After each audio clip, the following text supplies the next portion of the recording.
रब और उस्ताद सब हैं खुदा की रहमत है, रोक टोक इनकी हक में तुम्हारे नेमत।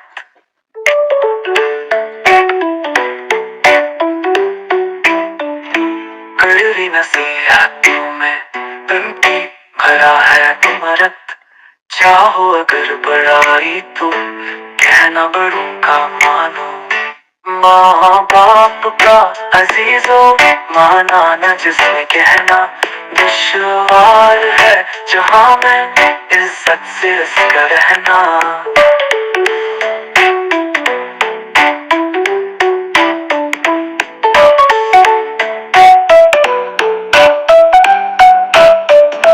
डर है पड़े ना सदमा जिल्लत का इसका सहना, चाहो अगर बड़ाई तो कहना बड़ों का मानो।